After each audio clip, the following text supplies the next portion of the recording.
Thought Bubble Audio.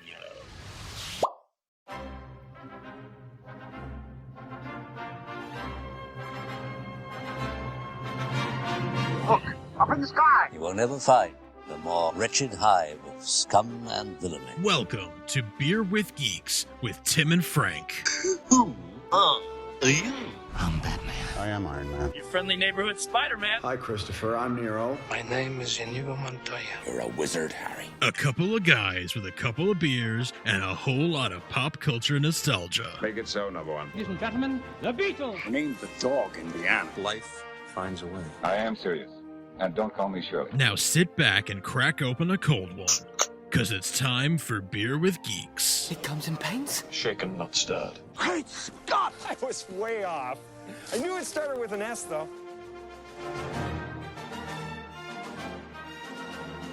Hi, and welcome to Beer with Geeks. This is the show where two geeks geek out with beer. My name is Frank, and Tim's not with us this week, but joining me in his place, in the very big shoes that there are to fill, is my good friend and my sister, Stephanie. Hello, I am back. Hey, welcome back. Thank you.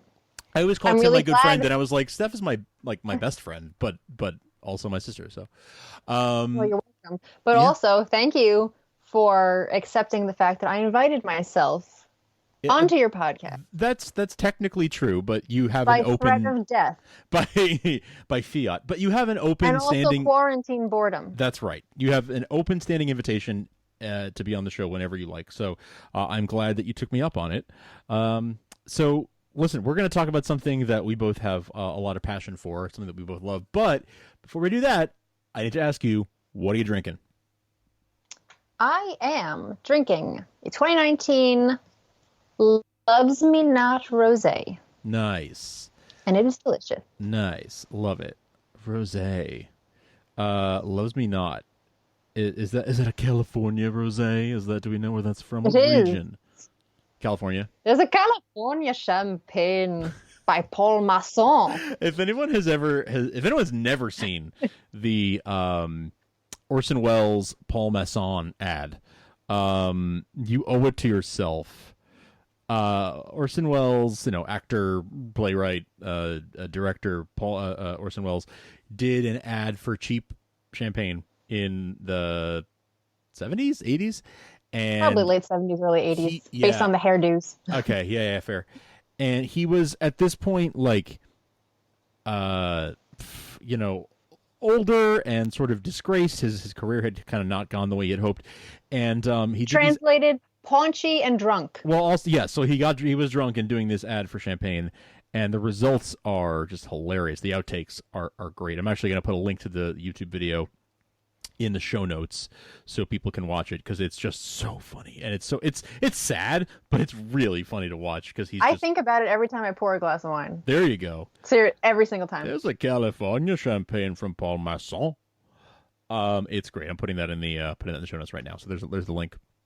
If anyone wants to check it out, you can check out the show notes at beerwithgeeks.com, by the way. I know that I don't say that very often. It's also in most podcast apps, but there you go. So the Paul Masson ad, that's great. So Love Me Not Rosé 2019. I am drinking a new beer. I'm trying it for the first time as we talk, and it is from Night Shift Brewing, and it is called Ransom Note. It is an Imperial Stout, and I guess it's their collab with Kane Brewing Company. And I don't think I've ever had anything by Kane Brewing Company before. I've had a lot of things by Night Shift. They're one of my favorite breweries, period. And it's one of the most sort of beloved breweries here in Massachusetts. But got Ransom Note Imperial Stout, and I love the can. I'm trying to show you stuff here. The can is it's like a ransom note with the letters all randomly cut out. That's awesome. From different magazines and whatever.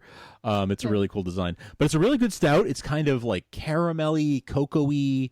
I really like it. It's really tasty. Ooh, that sounds like my type of beer. It's really good. Do you like stouts? Do you like the heavier beers? I love stouts.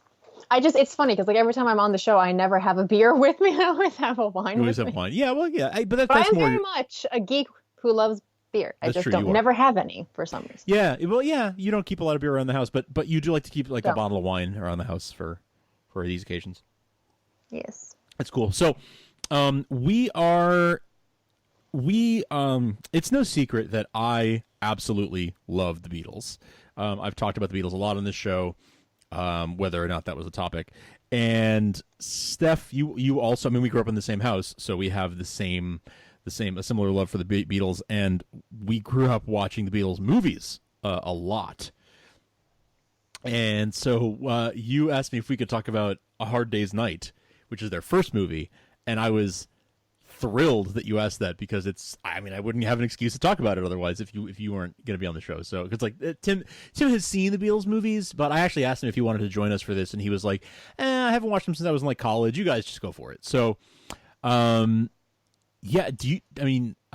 Silly question, but do you remember the first time that you watched this movie? You were too young probably to remember it. I can't, and I feel like I said this when we spoke about The Wizard of Oz a while back, but it was one of those movies where I can't tell you because it was always on. Yeah. So I really don't know.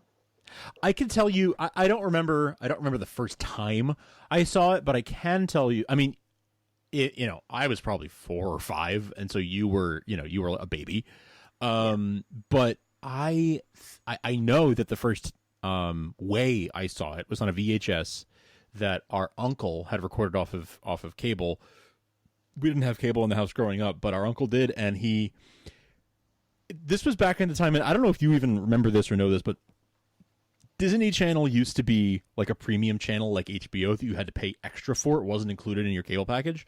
And they used to do these like free weekends or whatever, where it'd be like everyone got Disney Channel for a week to like as like a free trial for everybody.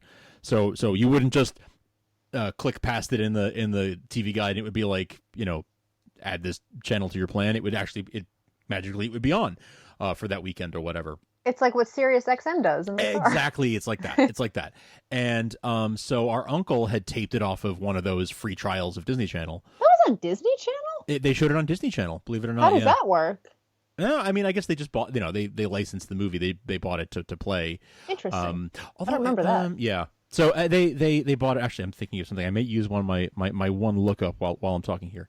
It's United Artists, so I don't know. It is, I think. But now Miramax has the rights to it, and maybe Disney. Did they in the 90s whenever, or I'm assuming it was the 90s when he recorded it? But it was United Artists picture to begin with. You're right. But I love this movie because it's obviously because I love the Beatles, and like that's the bias that I come to it with. But it really is a really funny comedy movie, and it's like an absurdist comedy film.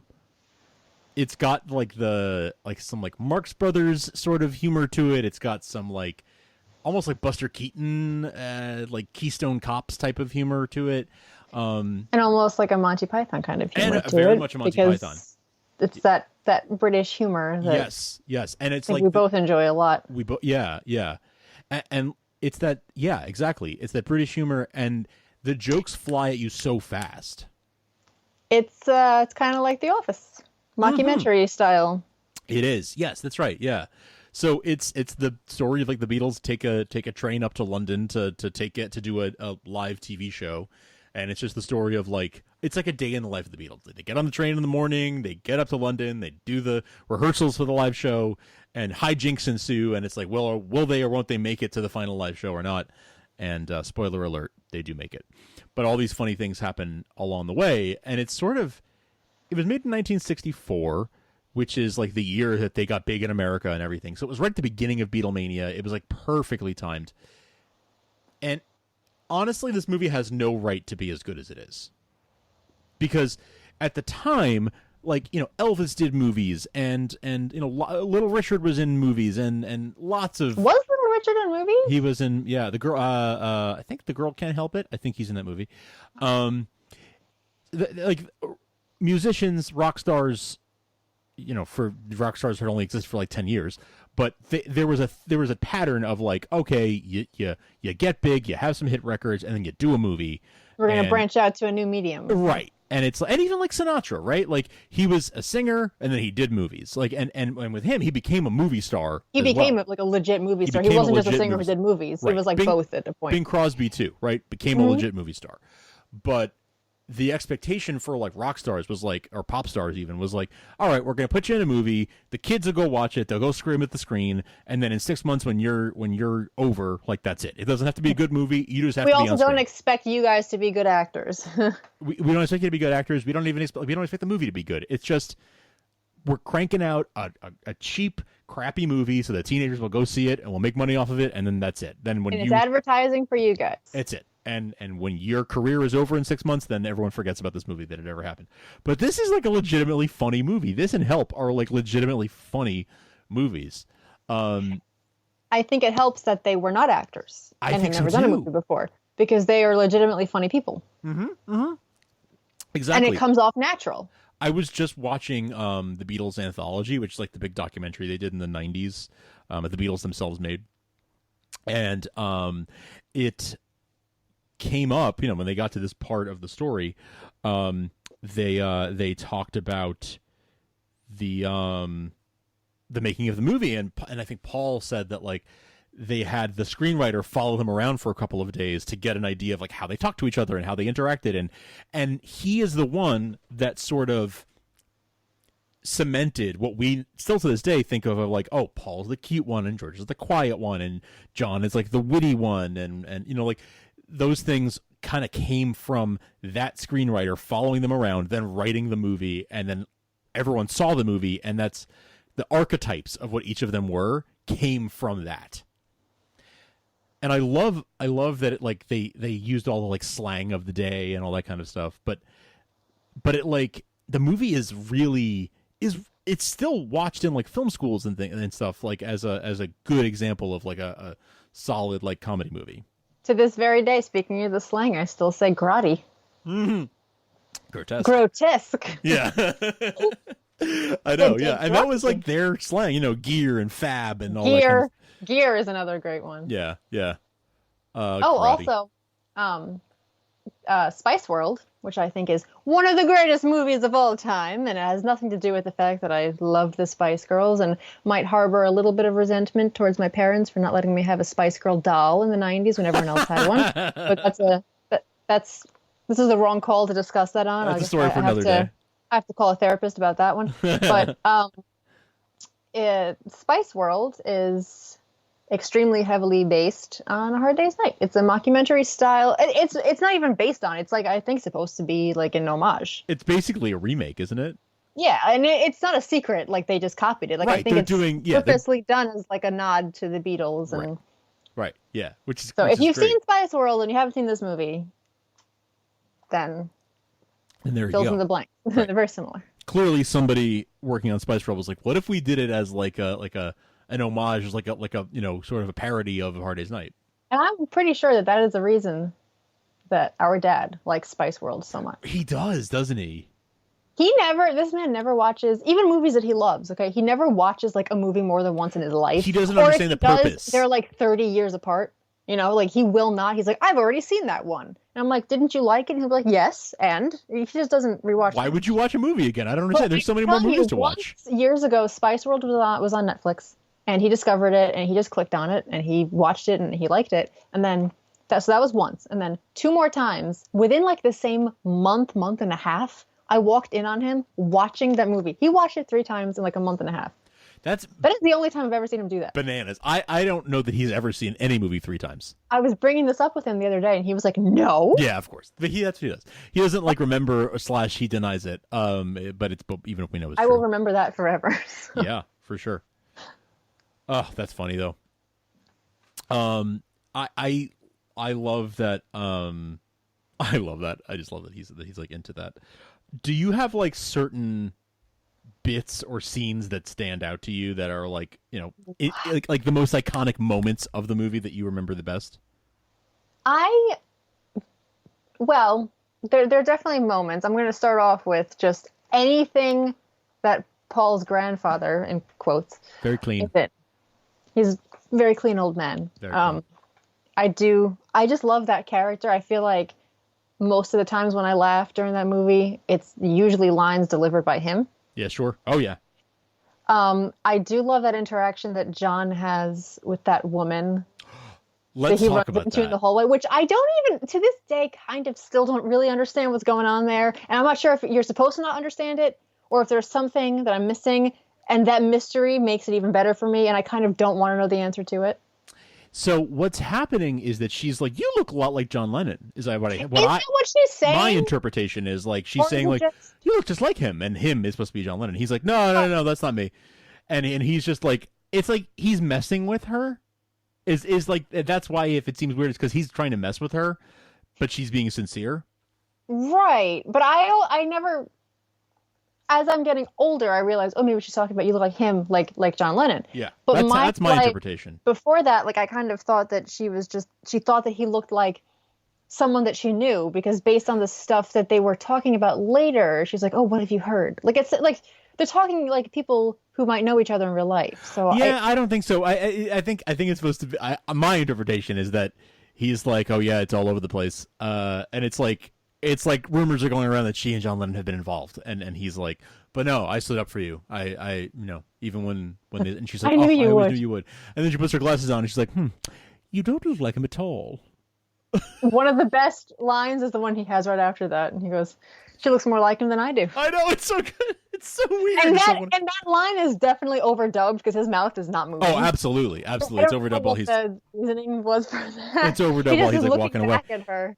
I know. I love that, but that's a little bit of the absurdist humor that Richard Lester brings to it. By the way, that's the epitome of the weird, like the weirdest that this movie gets. Yes, is this kind of stuff that you don't really know what's going on, but it's still funny. Oh, I mean, I think that there's weirder scenes, even where but that's one of the best. That's the weirdest dialogue, right?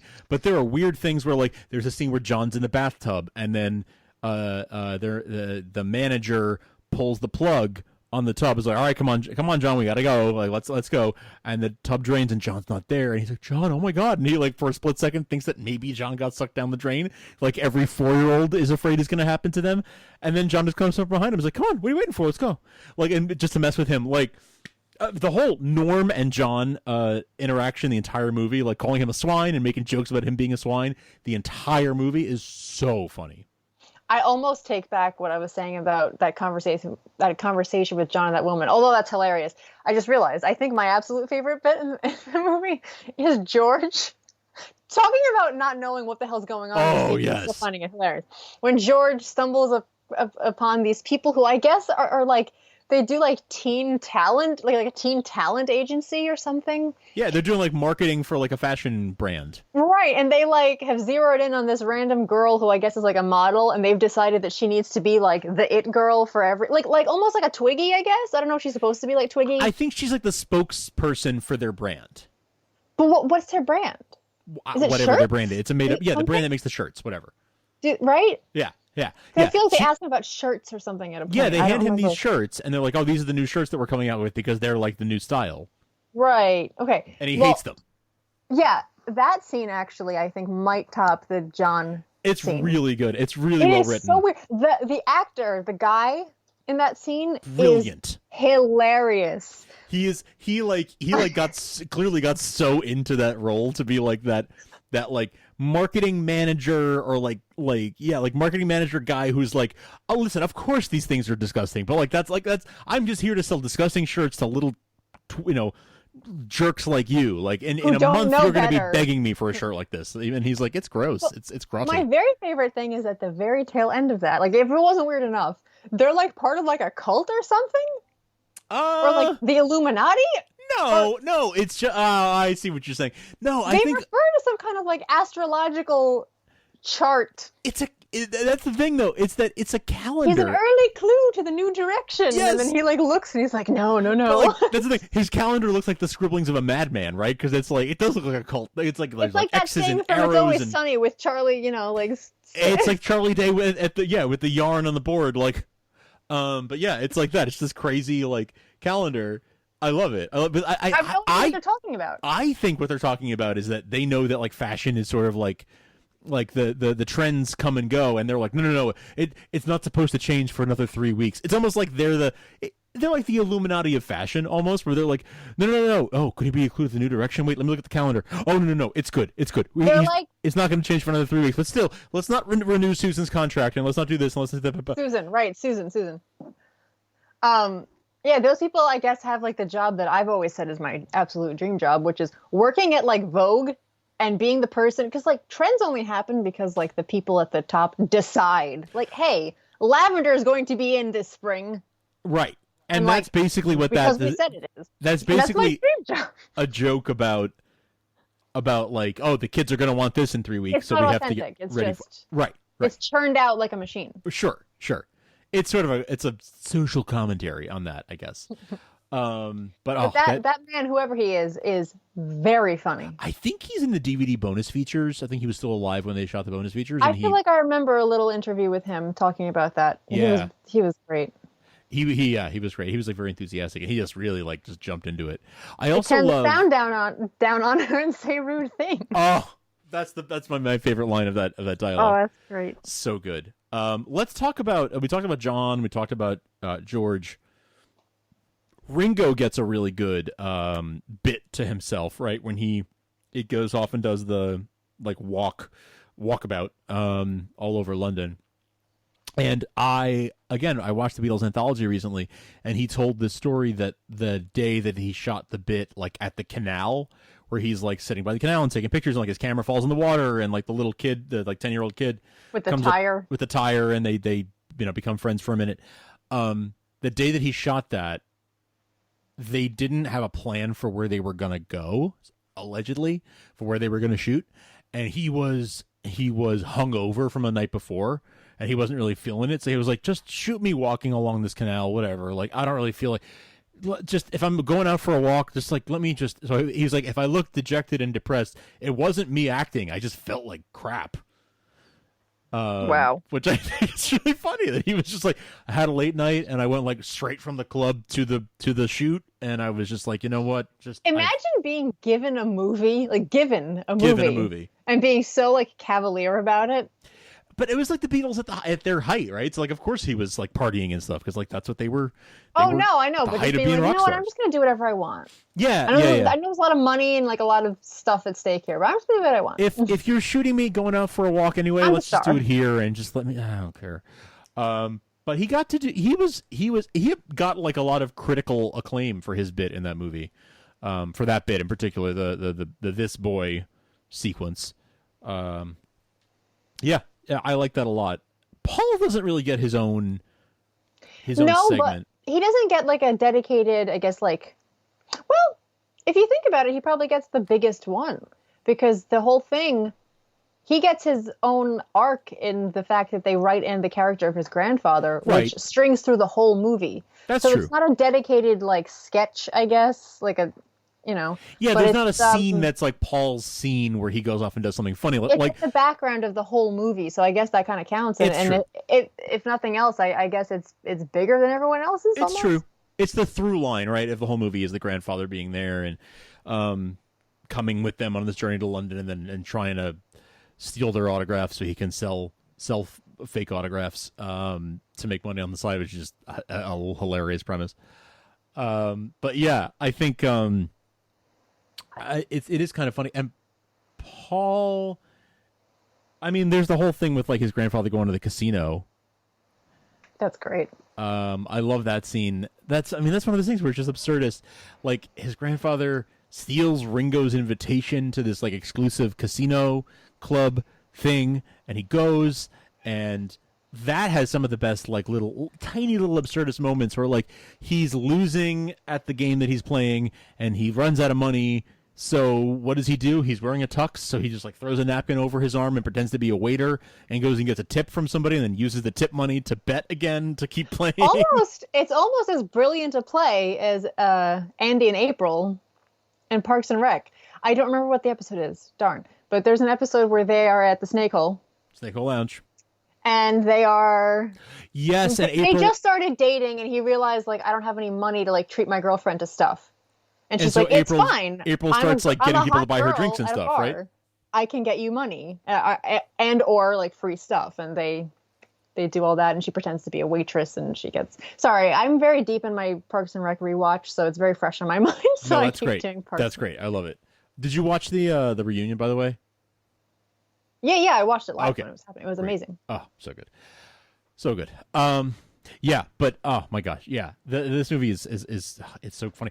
Another one of the like little, not really absurdist, but just sort of like twisting your expectations when they all go out, when they Can't Buy Me Love sequence, when they all go out and they're running around this field and they're just being like idiots, they're just being like children, and they're playing like hopscotch and stuff. And I love this is a tiny thing, but it makes me laugh every time. There's a scene where you see each of them, like George and then John and then Paul, they're like jumping from a great height in slow motion. And then it's George and then John and then Paul, and the last one is Ringo, but he just does like a tiny little jump off the ground, like an inch off the ground. And it's just meant to like, it makes me laugh every time because it's like, it's a little thing that Richard Lester, and by the way, Richard Lester, for Beer with Geeks listeners, also the director of Superman 2, the theatrical cut, and Superman 3. So he went on to, so like Richard Lester automatically is in like the history books as one of my favorite directors, just by virtue of the fact that he directed all the Beatles movies and then directed 2 Superman movies. So you are the kind of person who would probably know the answer to this.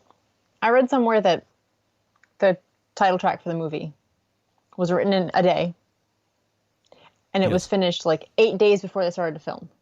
Yeah, I think that's right. Had you heard that? Yeah. Is that, do you think that's true? Or yeah, I think it's true. I think they actually wrote it. I can't remember. I think they were like in transit. Like they were. I think they were on vacation. I think they were like in the Bahamas or something. I don't remember where they were, but I know they were like traveling.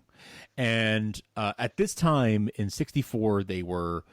I think that when they were about to shoot the movie, they hadn't yet come to America. So they shot the movie before they came to America. They were big stars, definitely in England and much of Europe, but they hadn't yet come to the States. And they came to the States, I think, just after like having filmed this movie, but before it was released.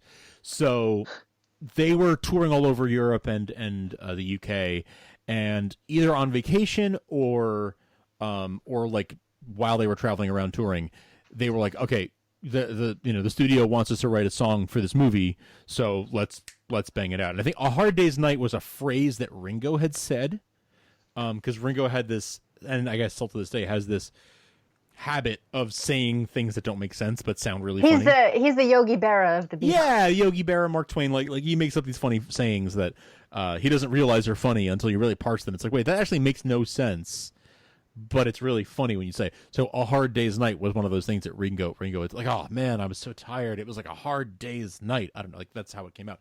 Was 8 days a week his work too? Because I don't know actually. I know that they were going to name "Help" 8 Arms to Hold You, and that came from a Ringo saying. And also he like in like the early 2000s, Ringo had a song called "Trippin' on My Own Tears." That was one of his sayings. Like someone told him, like, "Hey, that's really fun. You should make that a song, Trippin' on My Own Tears." Back Off Boogaloo. Back Off Boogaloo, yeah. So there you go. So there's Back Off Boogaloo he wrote in a dream. He woke up in the middle of the night and was like, wait, I have this brilliant idea. I have to grab a tape recorder so I can record this before I forget it. Not quite as good as Flaming Pie. Not quite as good. That was John, though, Flaming Pie. But yes, also very good. But yeah, so Hard Day's Night, they had the phrase, and they had chosen to name the movie after it, but they just needed to write a song. And so, yeah, maybe like a week before they started filming, John and Paul sat down and wrote the song and banged it out in like 20 minutes or something. And they gave it to the producer, and we're like, all right, here you go. Here's our song for the movie. And it was, it was one of the big hits. Fun fact, Hard Day's Night is the first Beatles album that had no covers on it. Really? It was the first Beatles album to have all original songs. All originals. Yeah. Interesting. Up to that point, every album had at least a couple covers, and I think one album after it even had a couple covers. But that was the first one that had no covers, just all original songs. Speaking of, Ringo having a knack for coming up with these like terms and stuff, it kind of sucks that in different markets, the title of the film was completely different. Yeah, I actually don't know much about that.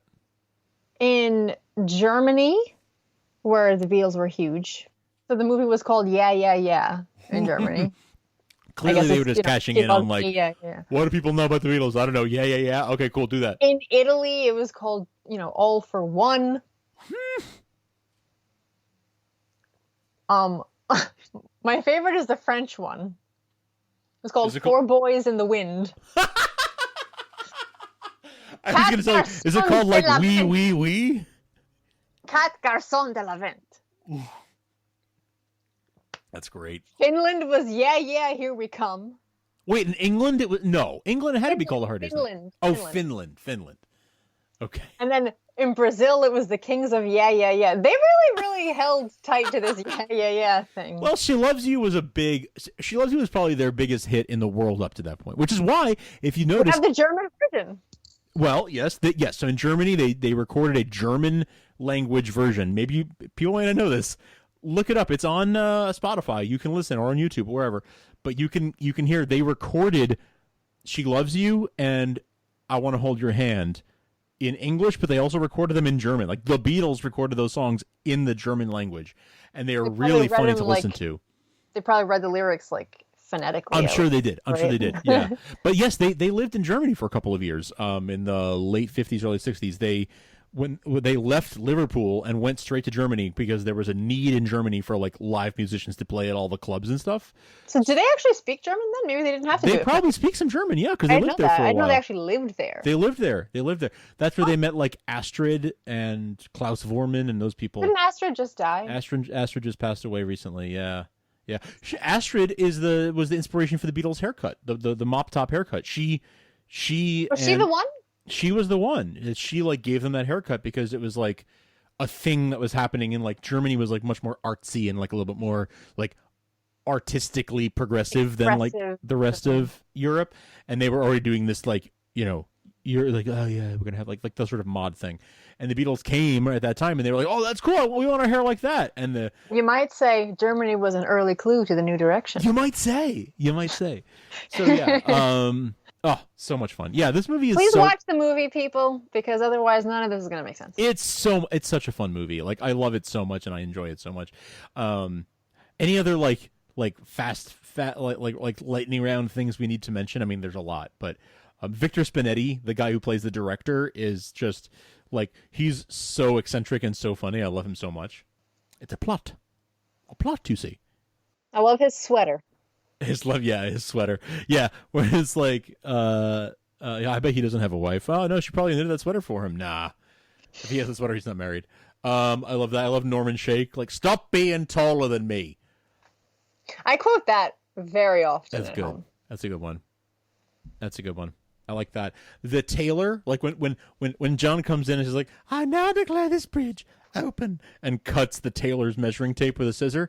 That was their actual tailor who made all the Beatles suits.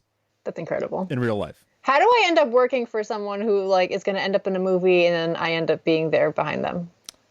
Just back up a lot of SoundCloud rappers, maybe? My other dream job, besides being like the head person at Vogue who gets to decide like what's in, what's the just new because direction? I said so, is I want to be the person who holds the umbrella over celebrities when they're on the red carpet.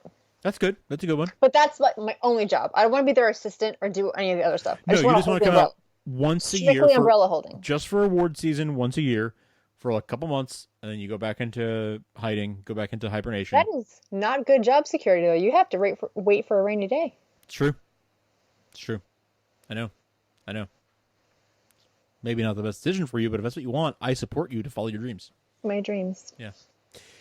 Well, I mean, there is so much we could say about this movie, and there's more I want to say, but I would love to keep this going, and I would love to have you back and we talk about Help another time. I was going to suggest that. I think that would be great. Let's do that.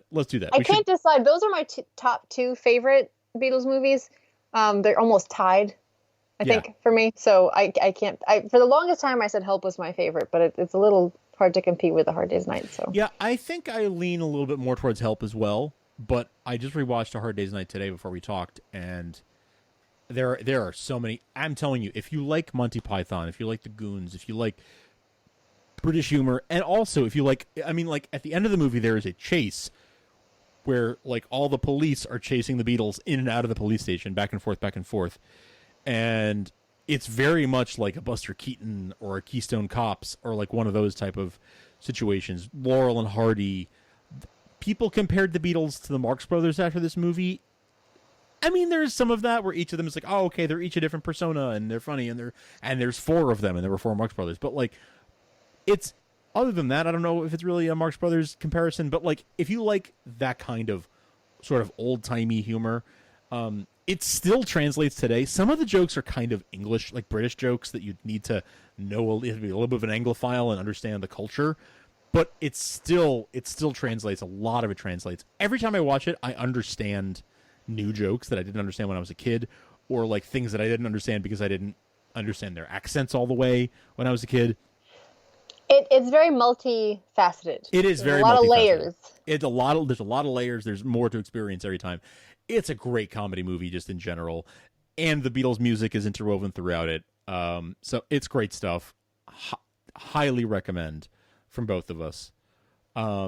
But Steph, thank you for joining me for this because this was a lot of fun. And yeah, we'll do this again. We'll do Help, and we'll go through that movie because it's been a bit since I've seen that one too. So I'd like to sit down and rewatch that. What are your thoughts on doing the Rutles? We you haven't done Rutles. that yet, right? Sorry, you haven't done that yet. Haven't right? done the Rutles yet. I'll put a link in that to show notes too. The Rutles was a parody done by the Monty Python guys and the Saturday Night Live people. And it is a parody of the Beatles. It is like a mockumentary that parodies the Beatles. It talks about a fake band called the Rutles who like weirdly had all the same history as the Beatles. And sort of the undertone is that like the Rutles did it first and the Beatles were copying them is sort of the joke undertone of the whole thing, but it's very funny. It might be a little niche, but I think we might be able to do it. So I'm gonna put that in show notes, and we'll see if people are interested in that. But we definitely need to do Help. We definitely need to do like Yellow Submarine and maybe Magical Mystery Tour. I don't know how much you've seen that one. That's kind of a weird. one. After I watched A Hard Day's Night again a couple of weeks ago, I was thinking like how much I love the Beatles movies, but I realized that Hard Day's Night. So for some reason, so all the Beatles movies are very strange. They're very weird. By design. But they're all weird in their own way. Right. So and they get progressively stranger. So by the time Magical Mystery Tour came out, it was just like a big mess, basically. Yes. It was like completely psychedelic nonsense. I remember watching it as a kid and being like disturbed in a way that even Yellow Submarine didn't disturb me, even though that's a very strange movie. That's like an acid trip of a movie. But I don't even know, honestly, if I've finished Magical Mystery Tour. If I did, I really don't remember too much from it. I can handpick a couple of scenes, but I definitely need to rewatch it. It's the one that I've watched the least. It's definitely the one I've watched the least. And I think I'm old enough and I'm ready now. Oh, yeah. I've definitely seen it more than you have, but I've seen it the least of all the films because when I was a kid, I found it boring. It is boring, and it's just very weird. Because it's not really a movie with like a through line. It's more of like a series of vignettes with a very thin story tying them together. I don't remember the story at all. Is there a plot line? And the plot line is we all get even on a bus. Yellow Submarine has one, even though it's very strange. Yellow but Submarine there is an definitely. ultimate goal at the end. Yellow Submarine definitely has a plot. The plot of Magical Mystery Tour is people get on a bus and weird things happen. That's it. But I remember how the Beatles tie into it. Like, are they themselves? No. Because they play themselves in every other movie. Right. But they're playing characters, and it's like Ringo and his aunt and these weird... I honestly remember nothing about It's a drug-fueled movie for sure, but it's funny. It's funny and worth watching as like a historical document. I guess Spielberg says that like he watched it in film school, so like... Really? Yeah. So I it's didn't like realize it was like a case study for a film. yeah. It was a TV movie primarily. It was first released on the BBC. So it was essentially a TV movie, but it was in a weird time for them where like their manager had just died from a drug overdose, so they were like trying to do things on their own, and the 4 Beatles directed it, quote unquote, directed it together. Wasn't it not far from the time when they broke up? 2 or 3 years. Couple okay. years. So maybe it was like right after Sgt. Pepper, but before the White Album. It was right in that period. So like, so right when the album started to take like a drug turn. Yeah, I mean, right after Sgt. Pepper, yeah, for sure. Yeah, definitely. It was like in 67, 60, I think 67. So like, it was definitely Summer of Love, drug fueled. It came out on Boxing Day, December 26th, after the Summer of Love. So 67. So definitely at the height of all that stuff. And they were definitely undrugged when they made it. You can tell when you watch it. Anyway, we'll cover that in a future Beer with Geeks episode. We'll talk about Help another time. We'll talk about Magical Mystery Tour. We'll talk about Yellow Submarine. Maybe Let It Be. Have you seen Let It Be, the movie? I have, but again, it's one that I haven't watched a lot. Yeah, that one's just, I mean, it's that straight one's up basically straight up an actual documentary. Yeah, which I love. They had to finish out their contract with United Artists. They had to make one more movie, so they were like, let's just film us making an album. Anyway, we'll talk about more Beatles stuff later on. But thank you so much for joining me. This has been a lot of fun. I always love having you on the show. Thank you for suggesting we do this, because this was great. So thank you. I had fun. Thanks. I'm glad you did. So until next time. Cheers. Cheers.